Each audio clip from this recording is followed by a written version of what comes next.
आगे बढ़ते हैं। अभी तक हमने जाना कि वर्ण किसे कहते हैं, वर्णों का उदाहरण हमने देखा, वर्ण किसे कहते हैं, वर्ण विच्छेद कैसे होता है, वर्णों के शब्द कैसे बनते हैं, वर्णों के संयोजन से और शब्दों से वाक्य बनते हैं, वर्णों के हमने अंग और घटक जाने। अब देखते हैं वर्णमाला। तो वर्णमाला किसे कहते हैं? वर्णों के निश्चित क्रमबद्ध रूप को वर्णमाला कहते हैं। यानी कि अगर हम वर्णों को एक क्रमबद्ध रूप में लिखते हैं, निश्चित क्रमबद्ध रूप में लिखते हैं, व्यवस्थित रूप से लिखते हैं, तभी हम उसको वर्णमाला कह सकते हैं। ठीक है, वर्णों के निश्चित क्रमबद्ध रूप को वर्णमाला कहते हैं। अगर हम सोचें कि हम वर्णों को कहीं पर भी कुछ भी लिख देंगे तो वो वर्णमाला कहलाएगी? बिल्कुल नहीं। तो वर्णमाला वही कही जाएगी जब वर्णों को हम निश्चित क्रम में लिखते हैं, एक व्यवस्थित रूप में लिखते हैं, अर्थात वर्णों के क्रम अनुसार व्यवस्थित समूह को वर्णमाला कहते हैं। यानी कि जिस वर्ण के बाद जो वर्ण आएगा वो वैसे ही लिखा और बोला जाएगा, तभी हम उसको वर्णमाला कह पाएंगे। तो हिंदी वर्णमाला में वर्ण दो प्रकार के होते हैं, पहला स्वर और दूसरा है व्यंजन। तो इनके बारे में, स्वर यानी कि वोवेल और व्यंजन यानी कि कॉन्सोनेंट्स, तो इनके बारे में हम जानने से पहले इन भेदों के बारे में जानेंगे, लेकिन पहले हम हिंदी वर्णमाला और इसी के अंतर्गत हम इन भेदों को भी देख सकते हैं। तो हिंदी वर्णमाला आप सबने देखी है, सीखी है। तो सबसे पहले यहां से शुरू होती है हिंदी की वर्णमाला।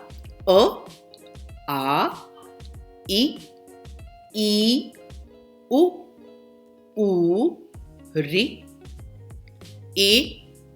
ए, ओ, औ, अंग, अह।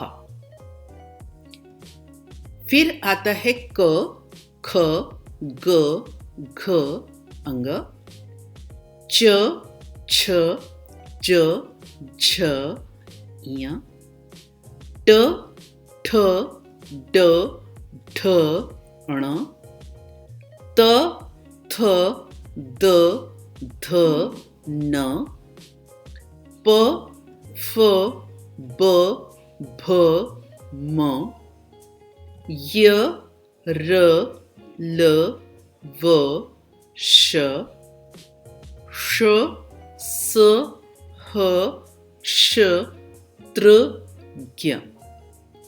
तो इस तरह से अ से लेकर ज्ञ तक वर्णमाला होती है। तो अब इसको इसी व्यवस्थित समूह, इसी व्यवस्थित रूप से जब हम लिखते हैं तभी ये वर्णमाला है, अन्यथा इसको वर्णमाला नहीं कहा जा सकता। तो इसकी जो शुरुआत हुई है वो अ से हुई है।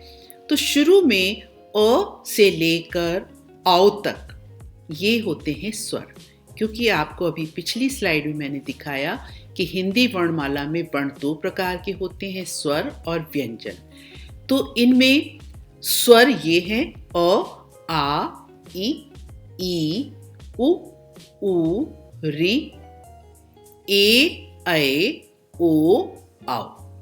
यहां तक स्वर है, अ से लेकर औ तक। तो ये कुल 11 स्वर हैं। ठीक है। अंग और आह ये दोनों ना तो स्वर कहे जाते हैं ना ही ये व्यंजन होते हैं। इनका प्रयोग दोनों में ही किया जाता है, स्वरों में भी किया जाता है और व्यंजनों में भी किया जाता है। आह का प्रयोग अधिकतर संस्कृत के शब्दों में किया जाता है।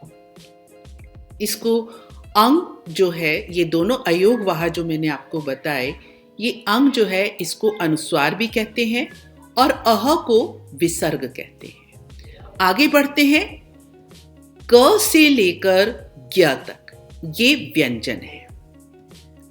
स्वर आपने पढ़ा, दो प्रकार के वर्ण हैं, स्वर ये हो गए, ये व्यंजन है। व्यंजन क से लेकर ज्ञ तक है, लेकिन आगे चलकर हम पढ़ेंगे, स्वरों के भेद भी पढ़ेंगे, अंग और आह के बारे में और हम डिटेल से जानेंगे और व्यंजनों के भेदों के बारे में भी हम जानेंगे। वर्णमाला यानी कि वर्ण के दो भेद होते हैं, स्वर और व्यंजन। स्वर जिसके दो भेद हैं, ह्रस्व और दीर्घ।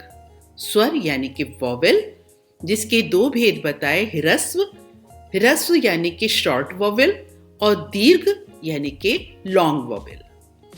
तो ह्रस्व स्वर, ह्रस्व का अर्थ होता है छोटा, हिंदी में छोटा, लघु। तो ये इनके उच्चारण के आधार पर इनका नामकरण किया गया है, ह्रस्व और दीर्घ। यानी कि जिनको बोलने में बहुत कम समय लगता है वो ह्रस्व स्वर कहलाए जाते हैं। और ये कुल 4 वर्ण होते हैं, अ, ई, उ और री। ये 4 वर्ण हैं, अ, ई, उ, री। ये ह्रस्व स्वर है। अब है दीर्घ स्वर, जिनको बोलने में ह्रस्व स्वर से दुगना समय लगता है, तो इनको दीर्घ स्वर कहते हैं। अब ये है आ, ई, उ, ए, ओ, औ। ये कुल 7 स्वर हैं। 4 ह्रस्व स्वर प्लस 7 दीर्घ स्वर, कुल 11 स्वर। अ से लेकर औ तक 11 स्वर। अब देखते हैं व्यंजन। तो व्यंजन के यहां पर भेद दिए गए हैं, स्पर्श, अंतस्थ, ऊष्म, आगत, संयुक्त। मुख्य रूप से ये 3 हैं। इन्हीं से ही ये संयुक्त इन्हीं से बने, आगत भी इन्हीं से है, पर मुख्य रूप से ये 3 भेद हैं। तो स्पर्श व्यंजन जो होते हैं वो आपने जैसे वर्णमाला भी देखी पिछली स्लाइड में, क से लेकर ये पूरी लाइन 5 वर्ण हैं, दूसरी में भी 5 वर्ण हैं, 1, 2, 3, 4, 5। यहाँ पे भी 5 वर्ण हैं। ट वाली लाइन में भी 5 वर्ण हैं, त वाली लाइन में भी 5 वर्ण हैं और प वाली लाइन में भी 5 वर्ण हैं। ये जो क से लेकर और प तक 5 पंक्तियां हैं, 5 लाइन हैं जिसमें 5-5 वर्ण हैं। तो ये क से लेकर म तक ये स्पर्श व्यंजन है। ये स्पर्श व्यंजन है, क से लेकर म तक। इसमें ड और ढ, इनके नीचे बिंदी लगा देने से ये जो बिंदु है ये लगा देने से इसका उच्चारण बदल जाता है। अब ये ड न होकर ड़ हो जाता है और ढ के नीचे बिंदी लगाने से ये ढ़ पढ़ा जाता है। तो इस तरह से ये क से लेकर म तक कुल 25 स्पर्श व्यंजन हैं। लेकिन इनमें नीचे बिंदु लगा देने से, ड और ढ के नीचे बिंदु लगा देने से +2, तो ये हो गए 27 यानी कि 27 वर्ण। ठीक है। अब है अंतस्थ व्यंजन। अंतस्थ व्यंजन ये कुल 4 होते हैं, य, र, ल, व। ये म के बाद आते हैं य, र, इसके नीचे लिखे जाते हैं य, र, ल, व। तो य, र, ल, व ये 4 वर्ण हैं और ये चारों अंतस्थ व्यंजन हैं। फिर अगला है ऊष्म व्यंजन। ऊष्मा का अर्थ होता है गर्मी। ऊष्म व्यंजन यानी कि जिनको वर्णों को बोलने में, जिनके उच्चारण में जब हम बोलते हैं तो हमारे मुख से जो हवा है वो रगड़ खाकर निकलती है, तो उसमें एक प्रकार से ऊष्मा पैदा होती है। तो इसलिए इनको नाम दिया है ऊष्म व्यंजन। तो ये भी 4 हैं और ये अंतस्थ व्यंजन के ठीक बाद में आते हैं वर्णमाला में। तो ये 4 कौन कौन से हैं? श, श, स, ह। तो आप देख रहे हैं कि सारे ये व्यंजन 4-4 हैं, लेकिन सिर्फ स्पर्श व्यंजन जो है वो 25 है। सबसे ज्यादा स्पर्श व्यंजन है। अब अगला आता है आगत। आगत का अर्थ होता है बाहर से आया हुआ।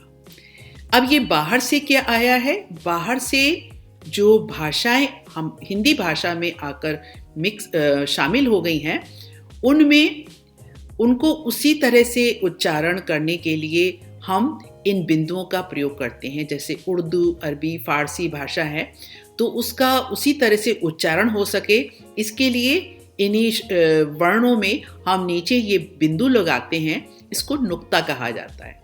तो ये ज, फ, इस तरह से इसका उच्चारण होता है। तो ये आगत ध्वनियां हैं। ये 2 वर्ण हैं, ज और फ। आपने देखा होगा अधिकतर उर्दू भाषा में इनका प्रयोग होता है। फिर नेक्स्ट है संयुक्त व्यंजन। संयुक्त का अर्थ होता है मिलना, जुड़ना। तो मतलब एक से ज्यादा वर्णों का संयोग होना यानी कि मिलना, मेल होना, उसको संयुक्त कहा जाता है। तो यहाँ पर ये जो क्ष, त्र, ज्ञ और श्र, ये 4 वर्ण हैं। अब ये एक एक वर्ण जो है ये अकेला नहीं है, बल्कि इसमें एक से ज्यादा वर्णों का मेल है। तो जैसे क्ष है, आपने पढ़ा होगा कभी कक्षा, पक्ष, है ना। तो ये जो क्ष है, इसमें क और श इन 2 वर्णों का मेल है। तो इन 2 वर्णों के संयुक्त करने से ये वर्ण बना, इसलिए ये संयुक्त वर्ण है, संयुक्त व्यंजन है। इसी तरह से त्र, त और र को संयुक्त करके व्यंजन बना है त्र, तो ये संयुक्त व्यंजन है। ज्ञ, ये ज और य को संयुक्त करके बना है, तो ये संयुक्त व्यंजन ज्ञ है। श्र भी श और र के संयोग से बना है, इसको संयुक्त करके बना है, तो ये श्र भी संयुक्त व्यंजन है।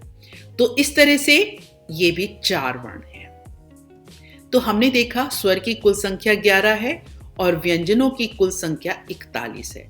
तो कुल 52 वर्ण हुए पूरी वर्णमाला में। तो आज बच्चों बस आज हम इतना ही पढ़ेंगे। अगले के एपिसोड में हम वर्णों के भेद के बारे में और डिटेल से जानेंगे कि स्वर क्या है, व्यंजन क्या है, स्वर के भेदों के बारे में जानेंगे। तो आज फिर हम यहीं विदा लेते हैं। Bye bye.